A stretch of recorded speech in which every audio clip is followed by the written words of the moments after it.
잠시 기도하고 하나님의 말씀을 나누길 원합니다. 기도하겠습니다. 하나님 우리 아버지, 복잡한 세상을 살아가면서 저희들 주님의 말씀 가운데 쉴 수 있도록 인도하여 주시는 은혜를 생각할 때 감사옵나이다. 말씀 속에서 평안을 누리게 하시고 또 진리의 빛을 얻게 하여 주시사 하늘의 보화를 깨닫게 하여 주시옵시고 하늘나라의 소망을 품고 또 감사와 찬양이 저희 속에서 샘솟는 은혜로 살아갈 수 있도록 도와주시옵소서. 세상을 바라보며 낙심하고 또 세상을 바라보면서 또 근심과 걱정과 두려움 속에 살아가지 않도록 주님께서 늘 보호해 주시고 주님의 생명싸개로 싸매어 주시고 또 주님의 지혜로 세상을 이기며 넉넉히 살아가는 저희들 다 될 수 있도록 용기를 더하여 주옵소서. 예수 그리스도의 이름으로 기도하옵나이다. 아멘. 오늘 함께 은혜 나누실 하나님의 말씀은 고린도전서 1장 16절에서 31절, 고린도전서 1장 26절에서 31절 말씀입니다. 제가 봉독해 올리겠습니다. 형제들아 너희를 부르심을 보라. 육체를 따라 지혜로운 자가 많지 아니하며 능한 자가 많지 아니하며 문벌 좋은 자가 많지 아니하도다. 그러나 하나님께서 세상에 미련한 것들을 택하사 지혜 있는 자들을 부끄럽게 하려 하시고 세상의 약한 것들을 택하사 강한 것들을 부끄럽게 하려 하시며 하나님께서 세상에 천한 것들과 멸시받는 것들과 없는 것들을 택하사 있는 것들을 폐하려 하시나니 이는 아무 육체도 하나님 앞에서 자랑하지 못하게 하려 하심이라. 너희는 하나님으로부터 나서 그리스도 예수 안에 있고 예수는 하나님으로부터 나와서 우리에게 지혜와 의로움과 거룩함과 구원함이 되셨으니 기록된 바 자랑하는 자는 주 안에서 자랑하라 함과 같게 하려 함이라. 아멘.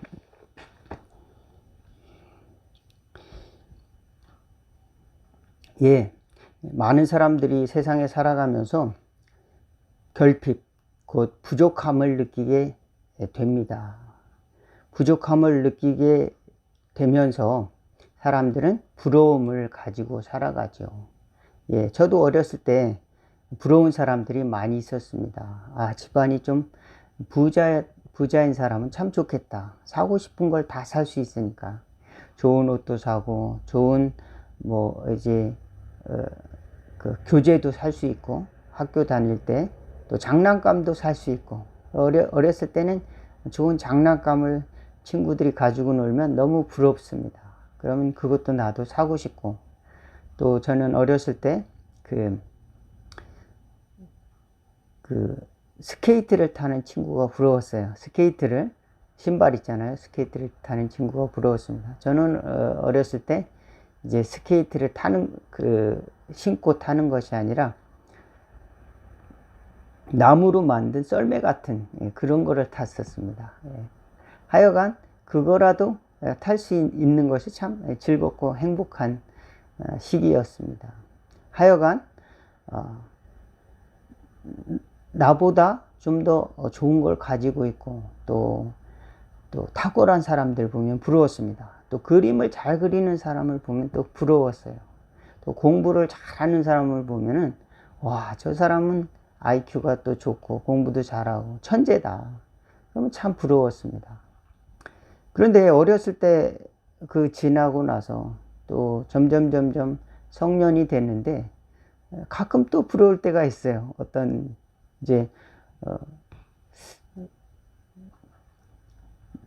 어른이 돼서는 또 큰 집을 가지고 있는 사람이 있으면 또 부럽기도 하고, 또 어떤 사람들은 또 무슨 좋은 학위를 가지고 있거나 또 그런 사람이 부럽기도 하고, 또 어떤 때는 목회자가 됐을 때는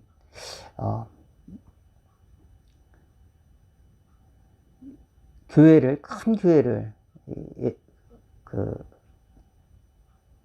그런 곳에서 이제 목회를 하고 섬기는 목회자가 부럽기도 하고 그렇습니다. 여러분은 부러운 마음을 갖고 살아간다면 그 중에 어떤 것이 있습니까? 저는 주님이 나를 부르셨을 때 오늘 사도 바울처럼 사도 바울이 말한 것처럼 그 똑같은 상태였습니다. 여기 보니까 사도 바울이 고린도 교인들에게 이런 말을 하고 있습니다. 너희를 부르실 때를 기억해 보아라. 너희를 불렀을 때는 문벌 좋은 자가 많지 않고 또 세상에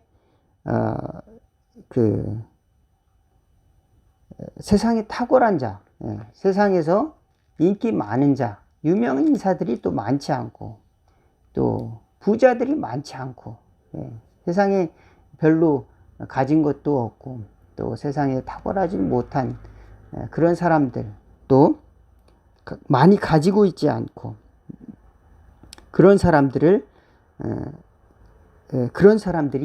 아니었느냐, 이렇게 고백을 하고 이렇게 말씀을 하고 있는 것이죠. 예, 유능한 자가 많지 않고 문벌 좋은 자가 많고 육체를 따라 지혜로운 자가 많지 않다. 예, 타고나면서부터 금수저들도 많지 않고 또 천재들도 많지 않고 또 유명인사, 많은 사람들에게 그 영광을 받는, 찬사를 받는 알려진 자도 많지 않다. 예수 믿었을 때 너희들을 보라. 그런데 예수 믿고 난 다음에 그들이 하나님으로부터 간절히 새로운 삶을 꿈꾸고 은혜를 구했는데 하늘로부터 놀라운 선물을 받았습니다. 하늘의 은사를 맛보고 하늘의 은혜로운 것들을 많이 경험을 하고 믿음을 가졌는데 이제 그것을 잊어버리고 서로 또 시기하는 거예요. 서로 분파를 만들고 욕심을 부리는 겁니다. 그래서 사도 바울은 또 죄를 짓고 음란의 죄를 짓고, 그래서 너희들은 서로 하나가 되로 또 서로 사랑하고, 고린도전서 13장에 보면 사랑장이라고 하죠. 또 그 다음에 덕을 세우고, 우상 숭배하는 것보다도 덕을 세우는 것이 중요하다. 우상에 먹는 그 우상의 제물에 관한 이야기, 그리고 또 간음하는 것, 그 간음하는 것들을 제하여 버리는 그런 일들을 자정하는, 교회가 자정하는 그런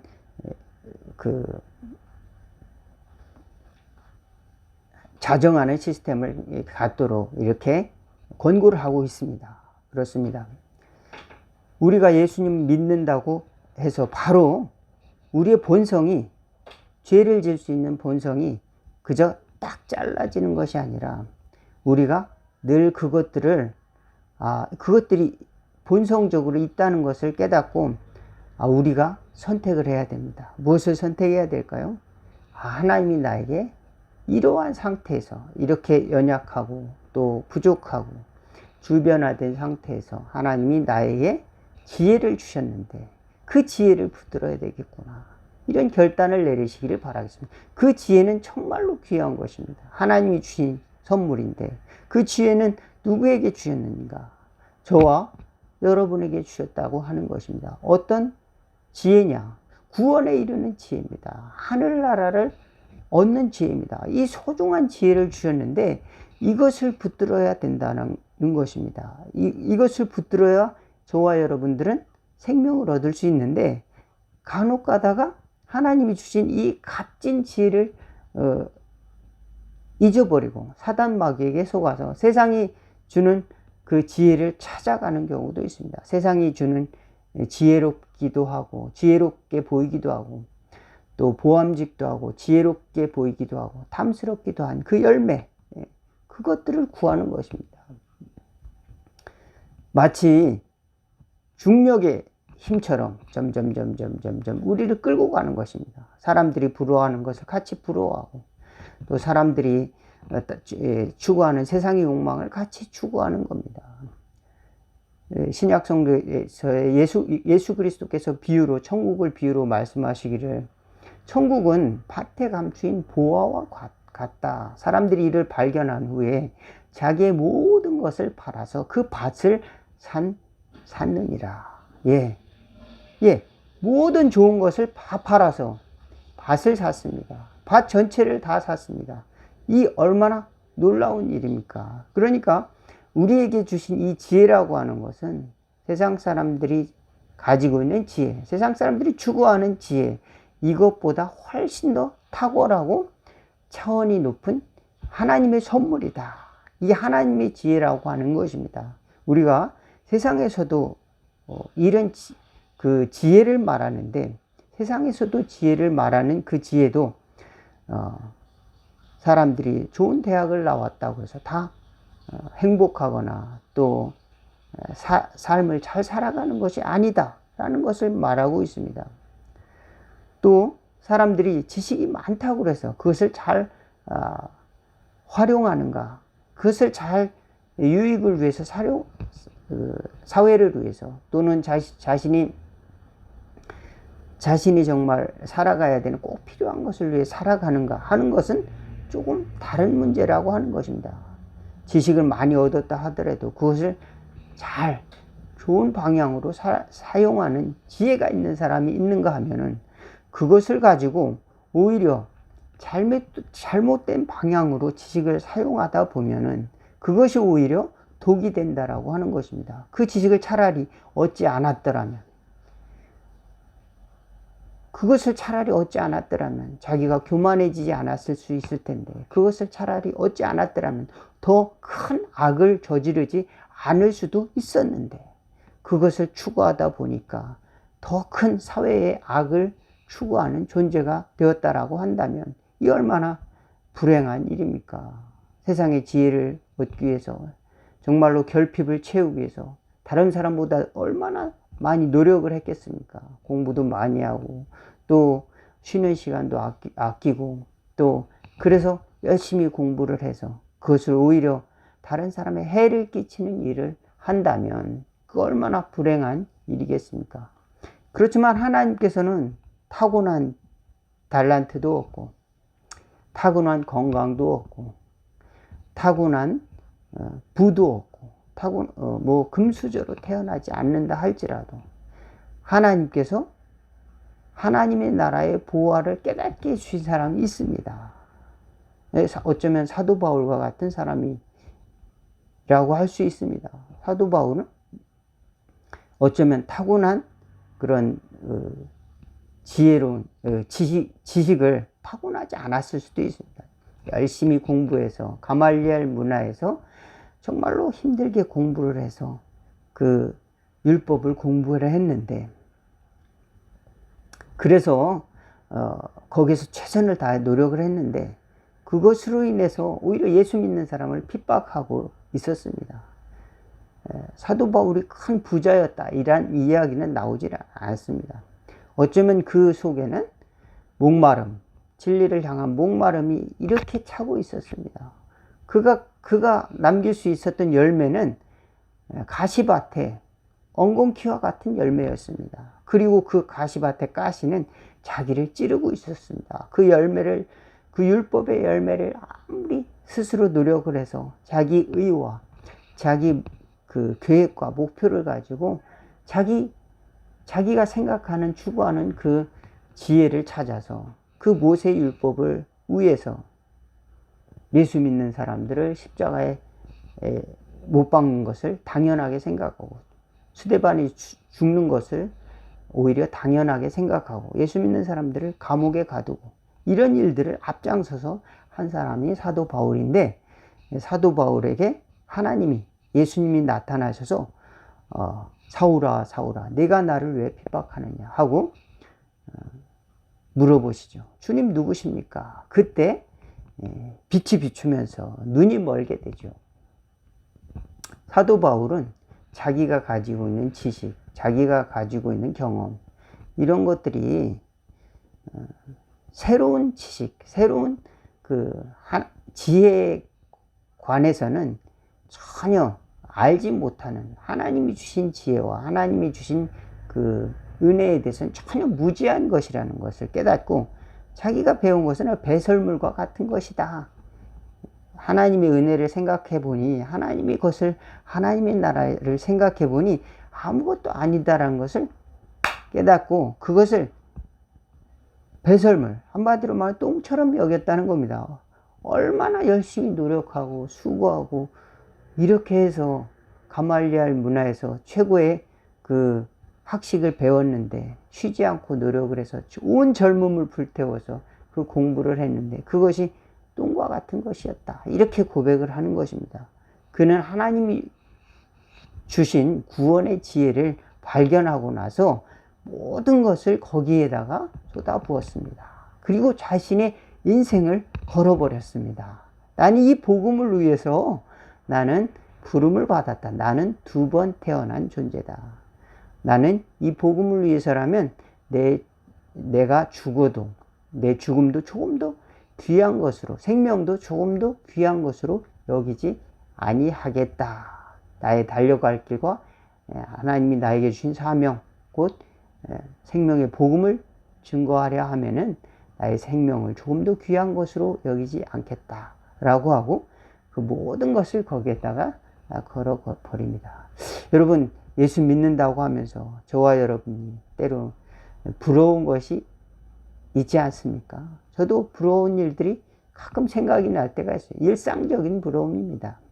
어떤 사람들은 일상적으로 아이들이, 자녀들이 잘 자라서 학교를 가고 또 대학교를 가고 또 군대를 가고 또 어떤 사람들은 또 직장 생활을 또 열심히 하고 그런 것들이 또 부러울 때도 있습니다. 목회자지만 또 어떤 사람들은 때로는 육체를 노동하는 사람들이 부러울 때도 있어요.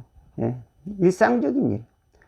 어떤 사람들은 아주 작은 일이 부러운 사람도 있습니다. 아주 작은 일들. 왜냐하면은 이제 자기가 이 땅의 일들을 마감해야 될 날이 가까운 사람들이 있습니다. 그저 하나님이 이제 곧 데려가실 날이 멀지 않았다. 그런 사람들은 정말로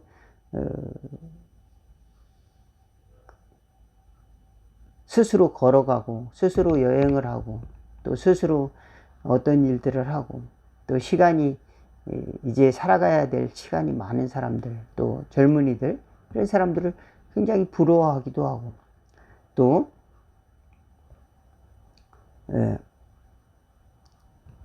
학생들은 빨리 이제 어른이 되고 싶어 하는 이런 마음들이 있지만 그때를 또 부러워하는 사람들도 있습니다. 학생 때가 좋았다. 이렇게 생각하는 사람들도 있습니다. 여러분은 어떻습니까? 여러분은 부러워할 것이 세상에 많이 있습니까? 그렇다면 여러분은 거기에 너무 빠져서는 안 됩니다. 여러분, 부러워하기만 하고 그것을 얻지 못하는 것도 너무 어리석은 일이죠. 그러므로 저와 여러분들이 그 부러움 속에 갇히지 말아야 됩니다. 여기에 갇히는 것은 마귀가 가장 좋아하는 거예요. 그래서 아무것도 못하게 하는 겁니다. 시기와 질투와 그 욕망에 갇혀서 꼼짝도 못하게 하고 완전히 바보가 되게 만드는 겁니다. 예. 여러분이 할 수 있는 것을 여러분이 잘 할 수 있도록 하는 것이 하나님이 우리를 격려해 주시는 것입니다. 하나님께서 우리에게 우리가 잘 할 수 있는 것을 잘 할 수 있도록 칭찬해 주시는 분이 바로 하나님이십니다. 예. 왜냐하면 우리를 인정해 주시는 분이 하나님이시니까요. 우리에게 부족하다 하더라도 하나님이 주시는 지혜는 하나님이 우리를 가치 있게 여기시고 소중하게 생각하신다. 믿으시기를 주의 이름으로 축원을 드리겠습니다. 소중하게 생각하시는데 그 지혜의 방식은 조금 다르다. 세상 사람들이 생각하는 것과 약간 다르다. 무언가 그 결과만 바라보는 것이 아니라 그 결과는 이 땅에서부터 타고난 것이 아니라 하늘로부터 내려주신 것을 붙드는 것이다. 하늘로부터 내려오신 예수 그리스도를 붙들므로 얻는 지혜를 말하고 있는 것입니다. 십자가의 지혜. 고린도전서에 보면은 1장 18절에서 21절에 하나님이 주신 지혜를 이렇게 강변을 하고 있습니다. 십자가의 도가 멸망하는 자들에게는 미련한 것이요 구원받는 우리에게는 하나님의 능력이라. 기록된 바 내가 세상에 지혜 있는 자들의 지혜를 멸하고 총명한 자들의 총명을 폐하리라 하였으니 지혜 있는 자가 어디 있느냐? 선비가 어디 있느냐? 이 세대의 변론가가 어디 있느냐? 하나님께서 이 세상의 지혜를 미련하게 하신 것이 아니냐? 하나님의 지혜에 있어서는 이 세상이 자기의 지혜로 하나님을 알지 못하므로 하나님께서 전도에 미련한 것으로 믿는 자들을 구원하시기를 기뻐하셨도다. 예. 우리는 하나님을 받아들이지 못하고 또 하나님의 지혜도 받아들이지 못하면 우리 마음속에는 영원한 결핍을 가지고 또는 영원한 결핍 속에서 머물러 있을 수밖에 없을 뿐더러 또는 세상에 대해서 냉소적인 마음을 가지고 살아갈 수밖에 없습니다. 외로운 길을 갈 수밖에 없는 것이죠. 참으로 하나님이 주신 지혜도 알지 못하고 하나님의 은혜도 알지 못하고 딱딱한 마음으로 살아갈 수밖에 없을 것입니다. 그러나 예수 믿는 사람들은 하나님이 지혜를 주셨잖아요. 하나님이 은혜를 주셨습니다. 예, 이 땅의 것이 약할지라도 이 땅에 자랑할 것이 없다 할지라도 하나님께서는 하나님의 나라의 소망을 우리에게 허락하시고 하나님의 나라의 풍성한 것을 주시고자 예수 그리스도 지혜의 주님을 주셨습니다. 지혜의 십자가를 우리에게 주셨습니다. 그리고 그것을 우리는 가지고 그 복음을 전하는 것은 세상 사람들은 어리석게 보이지만 예수 그리스도를 믿는 사람들은 이것이 살 길이다. 저와 여러분이 그리스도를 믿는 것, 또 그리스도 예수님을 증거하는 것은 살 길이다. 지혜다. 믿으시기를 주의 이름으로 축원을 드리겠습니다. 저도 살다가 보니까 저도 타고난 금수저가 아니고 또 타고난 천재가 아니라는 것을 아주 절실하게 느낍니다. 또 타고난 영향력 있는 사람들이 아니다. 그렇지만 하나님께서 제가 살아갈 수 있는 방법, 또 타고난 건강한 체질도 아닙니다. 하나님께서 저에게 주신 것이라고 한다면 그리스도 십자가의 은혜입니다. 저는 그것을 붙들어야 되는데 제 속에도 가끔 부러울 때가 있어요. 사람들이 말하는 것이 부러울 때가 있습니다. 아, 나는 예수님 믿어서 이렇게 성공을 했어. 수십억 그 재산을 모았어. 나는 예수님 믿어서 큰 교회를 지었어. 아, 부러울 때가 있습니다. 예. 또 어떤 사람들은 또 여러 가지 나는 자랑을 자기의 것을 드러낼 때가 있는데 그것을 부러워할 때가 있습니다. 그렇지만 제 속에서는 두 가지가 존재하는 겁니다. 하나님이 주신 지혜가 있고 또 세상 사람들이 말하는 지혜, 그것을 잘 분별해야 될 줄로 믿습니다. 주님이 주시는 지혜는 나 자신을 돌아보고 하나님 앞에서 나의 부족함을 내려놓고 그리스도를 붙잡는 것이 지혜다라고 하는 것입니다. 내 자신이 연약함을 내려놓고 주님이 주신 능력으로 살아가는 것이 지혜다. 사도 바울은 이 지혜를 붙들으니까요, 세상에서 줄 수 없는 하나님의 능력이 나타났습니다.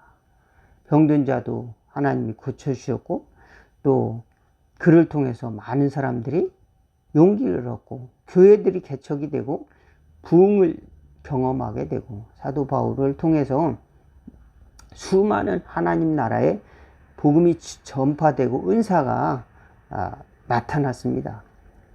사도 바울은 스스로 가장 작은 자요, 가장 낮은 자라고 했지만 하나님께서는 그를 통해서 가장 지혜로운 하나님의 나라의 증인으로 삼으셨습니다. 저와 여러분들이 가장 지혜로운 자로 부럽지 않은, 세상이 부럽지 않은 소유를 가진, 은혜를 가진 사람으로 설 수 있는 저와 여러분 다 되기를 주의 이름으로 축원을 드리겠습니다. 잠시 기도하겠습니다. 하나님 우리 아버지 감사합니다. 때로는 우리 마음속에 세상을 향해서 또 부러운 것이 많을 때가 있습니다. 그렇지만 그것과 더불어 우리는 하나님이 나에게 주신 선물을 잊지 않도록 그것을 바라보면서 세상의 것을 바라보면서 하나님의 것을 잊지 않도록 도와주시기를 원하옵나이다. 세상의 것을 끊을지언정 하나님의 지혜를 붙들 수 있는 믿음을 더하여 주시옵소서. 그래서 하나님의 나라의 풍성한 것을 알 때 오히려 이 세상의 모든 것을 배설물로 여기는 사도 바울처럼 우리도 주님의 나라를 향해서 달려가는 지혜를 얻게 하여 주시고, 이것을 깨달았을 때 모든 것을 버릴 수 있는 용기도 허락하여 주옵시고, 또 하나님 나라를 위해서 우리가 예수 그리스도의 십자가를 붙들고 우리 마음속에서 참된 감사와 기쁨과 또 천국의 기쁨과 거룩과 화평을 누리는 저희들 될 수 있도록 인도하여 주시옵시고, 또 이웃을 향해서 하나님의 은혜의 복음을 나눌 수 있는 저희들의 삶을 살아갈 수 있도록 인도하옵소서. 예수 그리스도의 이름으로 기도하옵나이다. 하늘에 계신 우리 아버지의 이름이 거룩히 여김을 받으시오며 나라가 임하옵시며 뜻이 하늘에서 이룬 것 같이 땅에서도 이루어지리다. 오늘날 우리에게 일용할 양식을 주옵시고 우리가 우리에게 죄진 자를 사하여 준 것 같이 우리의 죄를 사하여 주옵시고 우리를 시험에 들게 하지 마옵시고 다만 악에서 구하옵소서. 대개 나라와 권세와 영광이 아버지께 영원히 있사옵나이다. 아멘. 오늘 말씀 여기서 마치겠습니다. 감사합니다.